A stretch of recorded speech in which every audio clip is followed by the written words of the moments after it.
बिस्मिल्लाहिर्रहमानिर्रहीम। अस्सलाम वालेकुम डियर स्टूडेंट्स। बेटे मैं उम्मीद करता हूँ आप लोग खैर ऑफिस से होंगे। अच्छा, थोड़ा सा एक हम क्विक ओवरव्यू कर लेते हैं। बेसिकली आज हम लोग देख रहे हैं कि techniques for maintaining optimum plant population under field condition एक बहुत इंपॉर्टेंट कंटेंट है आपके प्रैक्टिकल का। तो इसके अंदर बेसिकली है क्या कि अक्सर हम लोग क्या करते हैं कि हम लोग अपनी जो डिफरेंट फील्ड क्रॉप्स ग्रो करते हैं उसके अंदर एक जो मेन रीजन है लो यील्ड की वो क्या है कि ऑप्टिमम प्लांट पॉपुलेशन का ना होना। चाहे वो राइस है, चाहे वो कॉटन है, चाहे वो ग्राउंडनट है, चाहे वो चिकपी है, तो उसके अंदर इशू ये आता है कि हम प्रॉपर प्लांट पॉपुलेशन मेंटेन नहीं कर पाते और ये एक मेन रीजन है लो यील्ड ऑफ आवर क्रॉप्स। तो इसके अंदर बेसिकली एक अक्सर आप लोग भी सुनते हैं रिसर्च टू फील्ड गैप। तो उसके अंदर भी एक इशू यही है कि जो हम हमारे रिसर्च इदारे होते हैं तो वहाँ जो प्रॉपर प्लांट पॉपुलेशन को मेंटेन किया जाता है जिसकी वजह से वहाँ क्रॉप यील्ड अच्छी आती है as compare to farmer field. तो उसके अंदर प्लांट पॉपुलेशन अगर ओवर प्लांट पॉपुलेशन की तरफ जाएंगे तब भी जो यील्ड है वो कम हो जाएगी, फसल के गिरने का खतरा बढ़ जाएगा, लॉजिंग के चांसेस बढ़ जाएंगे। अगर कम प्लांट पॉपुलेशन की तरफ जाएंगे तब भी इश्यूज आएंगे। तो ऑप्टिमम प्लांट पॉपुलेशन यानी कि एक ऐसी प्लांट पॉपुलेशन है, यानी कि हर क्रॉप की अगर आप देखें क्रॉपिंग ज्योमेट्री डिफरेंट है। जैसे मैंने आपको ऑलरेडी एग्जांपल दी, जैसे हमारी राइस है उसकी प्लांटिंग ज्योमेट्री और है, कॉटन की प्लांटिंग ज्योमेट्री और है, इसी तरह कॉर्न की प्लांटिंग ज्योमेट्री और है। इसी तरह वैरायटी टू वैरायटी भी जो प्लांटिंग ज्योमेट्री है वो डिफर करती है। तो बेसिकली अगर हम थोड़ी सी इंपॉर्टेंस को देखें प्लांट पॉपुलेशन की, तो इसके अंदर है yield of crop depend on plant population. Final plant population, जितनी प्लांट पॉपुलेशन ज्यादा होगी उसका रिजल्ट क्या आएगा कि जो आपकी जो सोलर रेडिएशन जो आ रही है वो मैक्सिमम इंटरसेप्ट होगी और वो कन्वर्ट होगी किसमें, ड्राई मैटर पार्टीशनिंग के अंदर वो जाएगी। अच्छा, अगर हम थोड़ा सा बात करें तो बेसिकली जो प्लांट पॉपुलेशन डिपेंड करती है ऑन जर्मिनेशन परसेंटेज और on survival rate in field condition. Under rain fade condition high plant population will deplete the soil moisture before maturity, whereas low plant population will leave the soil moisture unutilized। तो rain fade condition के अंदर भी हमने जो plant population है जितना soil moisture है उसको देख के हमने असेस करना है कि कितनी प्लांट पॉपुलेशन हमने हमने इसमें मेंटेन करनी है। डिफरेंट क्रॉप्स के हवाले से जो डिपार्टमेंट ऑफ एग्रीकल्चर है तो वो डिफरेंट क्रॉप्स की रिकमेंडेड प्लांट पॉपुलेशन के यानी कि वो हर साल जो अपना लिटरेचर होता है उसके अंदर वैरायटी वाइज भी अब प्लांट पॉपुलेशन आ गई है। जैसे खास तौर पे जो हमारे हाइब्रिड्स हैं उनके अंदर जो इरेक्ट लीव वाले हाइब्रिड्स हैं उनके number of plants per unit area ज्यादा होते हैं और जो ड्रूपी लीव्स वाले हैं उनके number of plants per unit area कम होते हैं। तो इस तरह अगर हम बात करें तो यील्ड पर प्लांट जो है, हम मैक्सिमम यील्ड पर प्लांट तब आती है जब प्लांट पॉपुलेशन कम होगी, प्लांट स्पार्सी होंगे, और मैक्सिमम यील्ड पर यूनिट एरिया हम कब हासिल करेंगे, जब प्लांट पॉपुलेशन ऑप्टिमम होगी, मैक्सिमम प्लांट पॉपुलेशन होगी। अगर हम प्लांट पॉपुलेशन ऑप्टिमम लेवल से ऊपर बढ़ाएंगे तब क्या होगा कि प्लांट इंट्रा कंपटीशन में आ जाएंगे। ठीक है, वो लाइट के लिए एक दूसरे से compete करेंगे जिससे वो अपना कद बढ़ाएंगे, उनकी जो स्टेम डायमीटर है वो कम हो जाएगा। तो फसल इजीली यानी कि डिफरेंट जो करते हैं प्लांट पॉपुलेशन को, उसके अंदर जेनेटिक फैक्टर हैं जिसके अंदर साइज ऑफ प्लांट है। Basically the volume occupied by plant at the time of flowering decide the spacing of crop. मैं आपको छोटे से एग्जांपल देता हूँ, जैसे कॉटन या शुगर केन है, ये ज्यादा एरिया स्पेस ऑक्युपाई करते हैं एज कंपेयर टू व्हीट।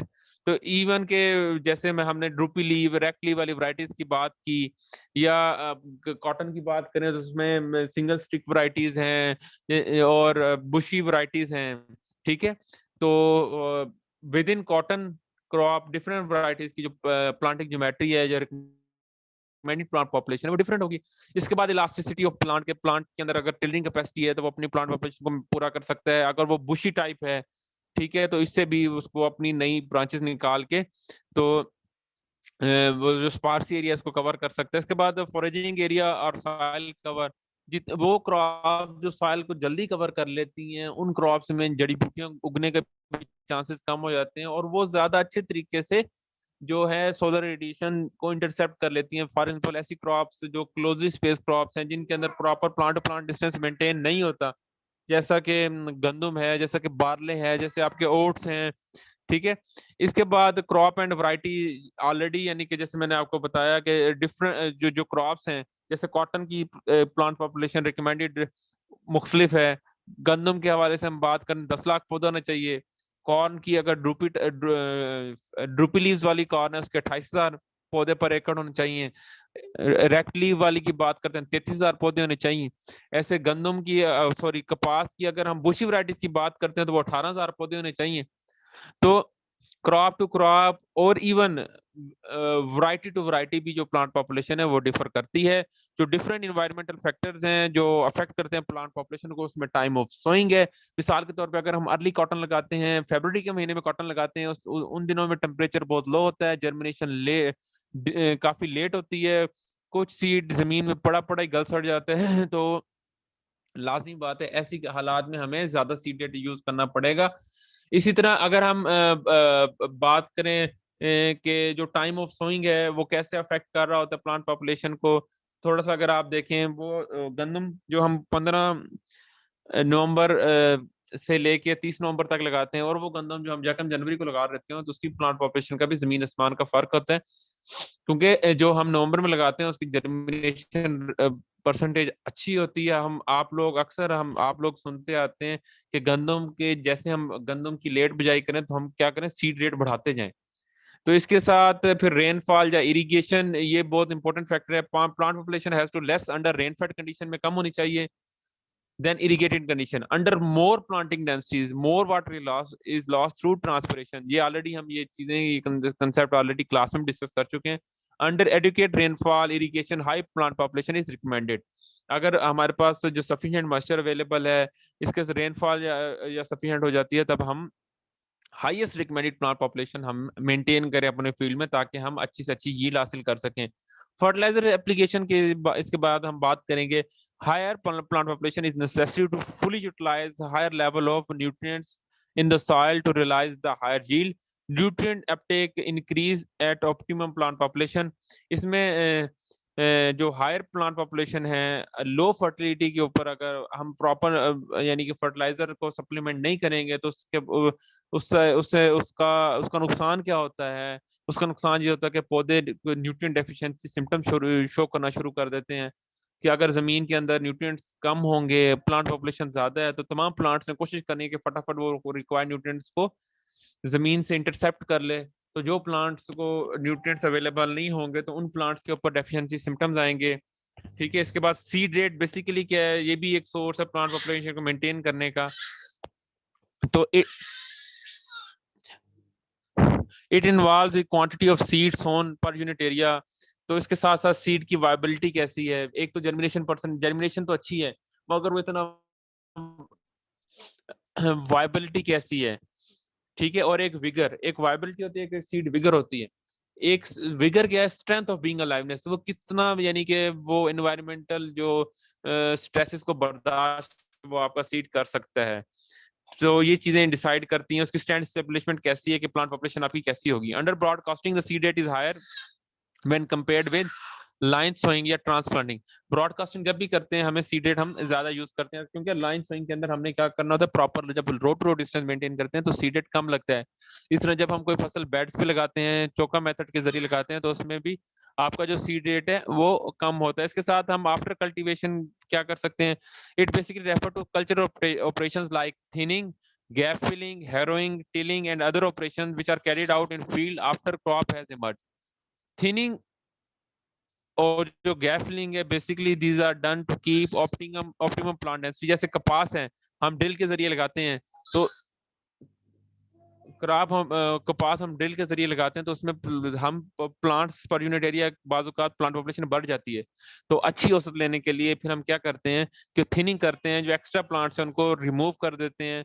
इसके बाद कोई हमने फॉर एग्जाम्पल कॉर्न लगाई है या कोई और क्रॉप लगाई है, उसमें कुछ प्लांट जर्मिनेट ही नहीं हुए, कोई सीड के अंदर कोई इशू था, तो उसके लिए हम क्या करते हैं, गैप फिलिंग करते हैं। ठीक है। तो गैस क्यों आते हैं, इसमें पुअर क्वालिटी हमने सीड लगाया, या हमने सीड लगाया उसके ऊपर बारिश आ गई, साल का क्रस्ट बन गया, या सीड बहुत ऊपर रह गया, या सीड बहुत गहरा जमीन में चला गया, सॉइल में प्रॉपर मॉइस्चर नहीं था। तो बेसिकली जो गैप फिलिंग की जाती है ये इसलिए की जाती है कि प्रॉपर प्लांट पॉपुलेशन को मेंटेन किया जा सके। Gap filling is gap filling कोशिश हमने करनी है कि जो हमारे स्टार्ट के है क्रॉप लगाई है, जैसे जर्मिनेशन स्टार्ट हुई है तो विद इन 1-2 वीक कर लें ताकि वो प्लांट भी दूसरे प्लांट जितने हो जाए। अगर हम गैप फिलिंग लेट करेंगे तो उसका नुकसान क्या होगा? उसका नुकसान ये होगा कि वो जो प्लांट जो हमने गैप फिलिंग वाले प्लांट्स लगाएंगे वो दूसरे जो क्रॉप प्लांट्स होंगे वो आ जाएगी, तो प्रॉपर वो फिर बाद में वो आपको प्रॉपर फ्रूट भी नहीं कर सकते। तो बेटे ये आज के प्रैक्टिकल के हवाले से था। इस हवाले से आप में किसी स्टूडेंट का क्वेश्चन है तो आप कर सकते हैं। देखें पहले भी क्लास ज्वाइन किए तो 19 स्टूडेंट से, अभी भी वही स्टूडेंट्स हैं। तो मैं नाम लेता चल इसमें अली हसन है, अनम इकबाल है, इत्तिशाम है, फैसल अफजल है, ख्वाजा सदरुद्दीन है, तैयब न्याज है, हसन सईद है, वकास सईद है, अहरार यासीन है, फैसल रजा है, अरसलान है, अशरफ है, निजाम है, उमैर है, वसीम है, जिशान है और जैगम इफ्तिखार है। ये वो लोग हैं जो अभी मेरे पास क्लास में मौजूद हैं। हाँ जी बेटे, आज के वाले से किसी स्टूडेंट का क्वेश्चन है तो आप कर सकते हैं। ऑलरेडी आपके व्हाट्सएप ग्रुप के अंदर वो मैंने शहरियार लड़की का स्टूडेंट्स का कोई एनरोलमेंट का इशू आ रहा है तो उससे कहें वो आपको एनरोल कर देगा। आज की क्लास के हवाले से किसी भी स्टूडेंट का बेटे क्वेश्चन है तो आप लोग कर सकते हैं बेटे।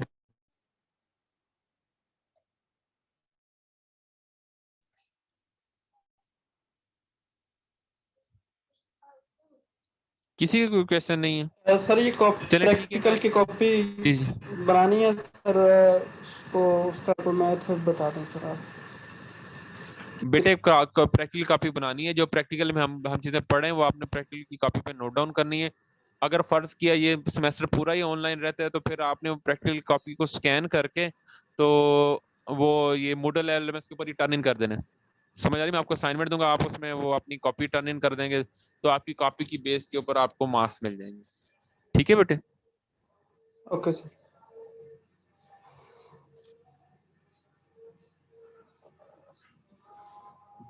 हाँ जी, किसी स्टूडेंट का क्वेश्चन है तो आप कर सकते हैं। चलें ठीक है बेटे, फिर अपना खूब ख्याल रखिएगा। ओके, अल्लाह हाफिज।